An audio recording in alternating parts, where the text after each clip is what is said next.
आपको बता रही हूँ भीड़ आनी शुरू हो गई है। पुलिस से बार बार कहा जा रहा है कि यहाँ पर आम आदमी को अलाउ ना किया जाए क्योंकि ये बड़ा रिस्की इलाका है। मैं जहाँ खड़ी हूँ वहाँ पर अब बुलडोजर की एंट्री हो गई है।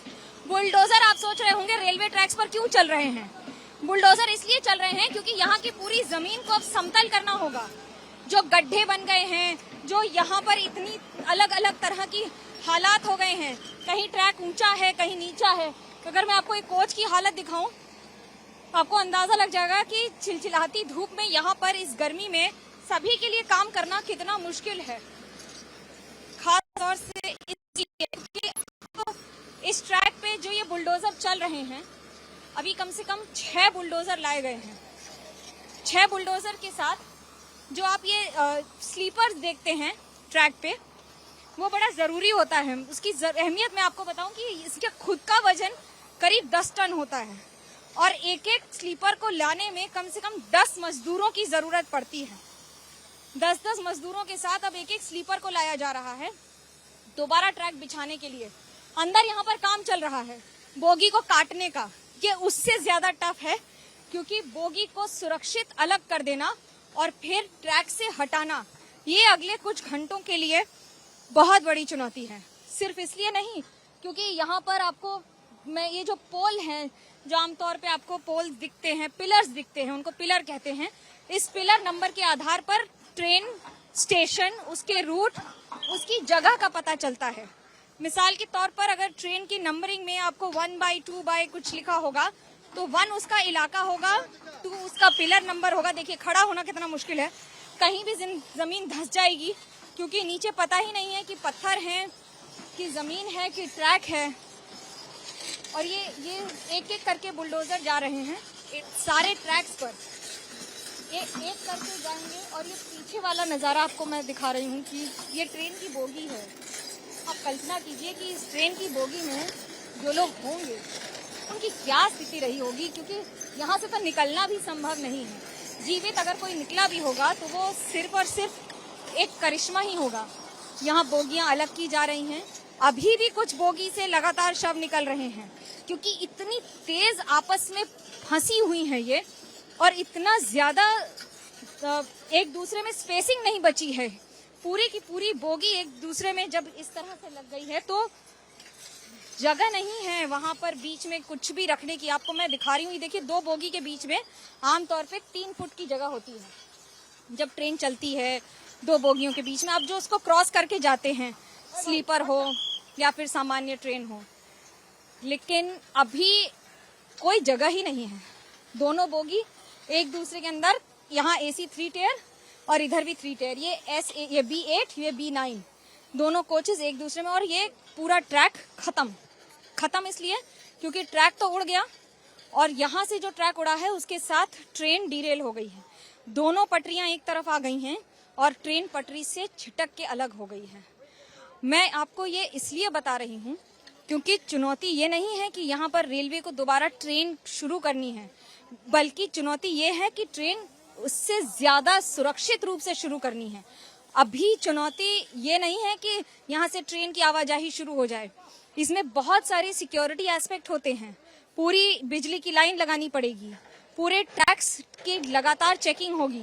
अगले 24 घंटे में अगर 2 ट्रैक को भी रेलवे ने चालू कर लिया तो ये अपने आप में बहुत बड़ा अचीवमेंट होगा, क्योंकि एक ट्रैक को जाने के लिए एक ट्रैक को आने के लिए इस्तेमाल किया जाएगा। पिछली बार जब इसी इलाके में, यहाँ से थोड़ा दूर मिदनापुर में, पश्चिम बंगाल में माओवादी के हमले में ज्ञानेश्वरी ट्रेन का एक्सीडेंट हुआ था तो 2 ट्रेन आपस में भिड़ी थी, जिसमें से एक मालगाड़ी थी और दूसरी पैसेंजर ट्रेन थी। यहाँ 3 भिड़ी हैं जिसमें 2 पैसेंजर हैं और 1 मालगाड़ी है। भारत के इतिहास में इस तरह का एक्सीडेंट कभी नहीं हुआ है और जितना ये कॉम्प्लिकेटेड एक्सीडेंट है उससे भी ज्यादा डेथ टोल, मृतकों की संख्या लगातार बढ़ रही है। और ये अभी क्योंकि जो घायल हैं या जो सीरियस रूप से घायल हैं उनकी स्थिति खराब होने के कारण मृत हो जा रहे हैं, उनके शव को, कुछ तो शव अभी भी निकाले जा रहे हैं। और ये आपको जो मैं यहाँ तस्वीरें दिखा रही हूँ, देखिए यहाँ पर हर बोगी में अलग अलग सामान, अलग अलग तरह के यात्री चलते हैं। कोई कुछ लेकर चलता है, कोई कुछ लेकर चलता है। ये सारा सामान बोगी के आसपास सब ऐसे यहाँ पर पड़ा हुआ है। ये बोगी की बोगी यहाँ पर पड़ी हुई है। ये पोल और ऊपर जो बिजली का तार होता है जो कि ट्रेन के ऊपर होता है वो जमीन के पास आ गया है। और ये सबसे नजदीक तार मैं आपको पोल दिखा रही हूँ।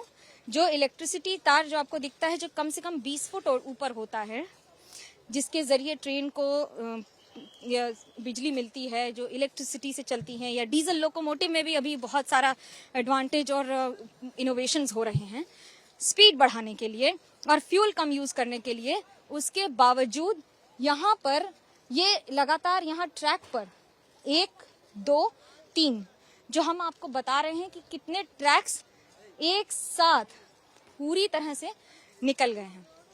एक ट्रैक की सामान्य दूरी ये होती है क्योंकि ये ट्रैक पूरी तरह से उड़ा नहीं है, इसलिए मैं आपको बता रही हूँ। हालांकि भारत में ट्रेन सबने देखी है, ट्रैक सबने देखे हैं, इसलिए हमारे दर्शक ही जानते हैं कि 2 पटरियों की बीच में चौड़ाई और दूरी कितनी होती है।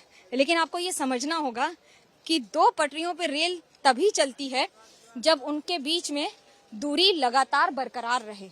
ऐसा अगर हम अपने रिश्तों की बात करें तो रिश्तों में दूरी होना बुरा माना जाता है, लेकिन जब ट्रैक्स की बात आती है तो ट्रैक्स में दूरी होना जरूरी है, क्योंकि जैसे ही ये ट्रैक्स पास आएंगे ट्रेन उतर जाएगी, या ट्रैक्स दूर जाएंगे तो ट्रेन उतर जाएगी।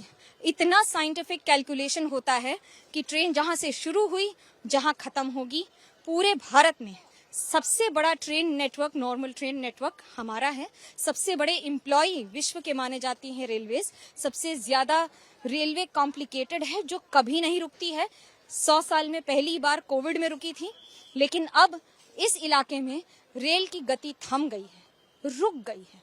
और ये रेल के रुकने से कई जिंदगियां थम गई हैं, उनकी गति रुक गई है। उन परिजनों का क्या हाल है जो इस समय सिर्फ अपनों को खोज रहे हैं, क्योंकि अब जो शव निकल रहे हैं अगर उनके साथ आईडी कार्ड नहीं है, शव किस बोगी से निकले हैं ये समझ पाना मुश्किल है। आइडेंटिफाई कर करके निकाला जाना, लेकिन उसके बाद उसे टैली करना। एक ट्रेन पे सामान्य तौर पर 72 लोग होते हैं सामान्य कोच में, AC 2 में कम होते हैं 64 के आसपास, और AC 3 में और स्लीपर क्लास में 72 होते हैं। लेकिन भारत में गर्मियों की छुट्टियों के समय कभी भी इतनी संख्या के यात्री नहीं होते हैं, हमेशा इससे ज्यादा होते हैं। ट्रेन के स्टाफ होते हैं, ट्रेन के कॉन्ट्रैक्चुअल स्टाफ होते हैं। बहुत सारी रेलवे में इस समय कॉन्ट्रैक्चुअल स्टाफ है जिनको रेल मुआवजा इसलिए नहीं देता है क्योंकि वो रेल के स्टाफ ही नहीं है। अब उनकी भी बात आ रही है कि क्या वो, उनकी क्या स्थिति है। और मैं आपसे जो स्लीपर की बात कर रही थी, देखिए वो स्लीपर आ गया है इधर।